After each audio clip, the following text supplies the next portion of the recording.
medo e tudo mais. Durante, aí, claro, não rolou o debate, o que rolou foi uma entrevista com Guilherme Boulos na rádio. E aí, nessa entrevista, ele acabou falando que vai adotar propostas, ou na verdade, conceitos de Pablo Marçal no segundo turno na sua campanha. Ontem a gente perguntou isso a Boulos e ele falava as propostas são para São Paulo, né? A questão ideológica vai ficar de fora. Mas aí hoje ele falou que vai colocar. E entre essas propostas de Marçal que ele vai colocar no seu projeto de governo, ele fala sobre as escolas olímpicas. Vamos ouvir o que ele disse hoje no rádio. Um outro compromisso importante, Maria Cristina, é o compromisso com uma pauta que é cara para esses eleitores, né? Por exemplo, de apoio às condições de trabalho e de empreendedorismo.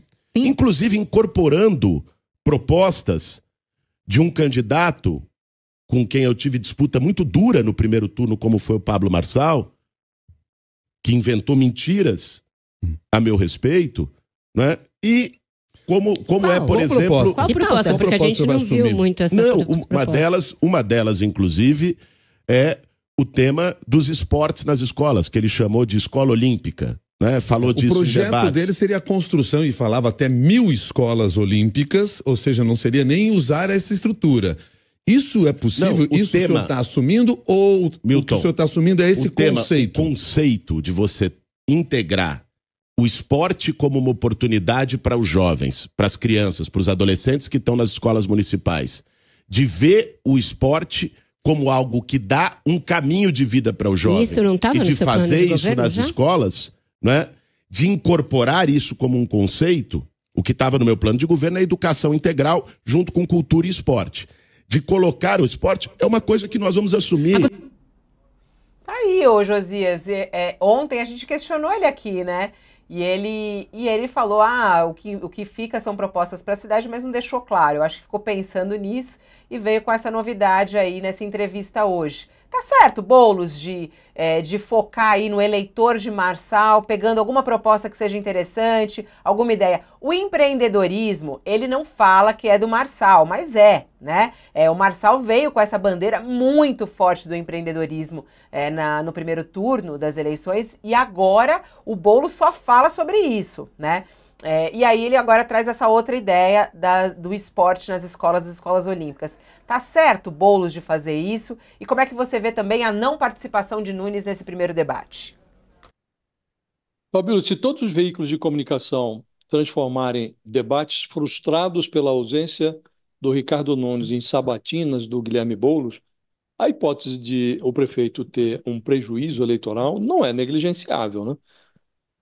Uma parte do eleitorado pode se incomodar com essa tarja de fujão que vai ser grudada na testa do prefeito, se ele mantiver essa sua intenção de faltar a sucessivos debates, né?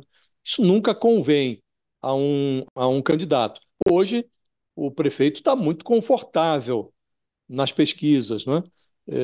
Saiu uma já, vão sair as outras, mas pela lógica, alguém que teve um resultado muito apertado no primeiro turno, vai ao segundo com uma perspectiva de incorporar todo o eleitorado, ou a maior parte do eleitorado do terceiro colocado, que é o Pablo Marçal, que é um eleitorado de viés mais conservador. Então ele chega ao segundo turno mais confortável, mas não pode. Um candidato numa eleição não deve abusar da sorte, né? Não deve desafiar a sorte, né? E essa falta aos debates pode trazer algum prejuízo. E em relação ao discurso do Guilherme Boulos, o fato dele incorporar, ainda que conceitualmente, teses defendidas pelo Pablo Marçal, mostra o tamanho do desafio dele. Assim como o prefeito foi ao segundo turno, chega ao segundo turno em posição mais confortável, o Boulos chega como um alpinista que está no pé do Everest e precisa chegar ao topo. É muito difícil de ser suplantado o desafio que a conjuntura impõe ao Guilherme Boulos. Então não resta a ele senão acenar para o eleitorado, uma vez que uma composição com o Pablo Marçal seria inaceitável, né? do ponto de vista político, o aceno para os conceitos que o candidato defendeu durante a campanha, aqueles que sejam aceitáveis, né? Isso aqui pode parecer oportunismo, pode ser aceito como razoável por um pedaço do eleitorado. O fato é que não há outra coisa que o Boulos possa fazer senão tentar atrair esse eleitorado de alguma maneira, né? E em relação ao empreendedorismo, que é o calcanhar de vidro da esquerda brasileira, a esquerda brasileira não consegue falar para esse brasileiro que está ralando, sem carteira assinada, tentando construir uma alternativa para encher a geladeira, né? E se considera empreendedor, na verdade é um deserdado do mercado de trabalho que está se virando ali como pode, né?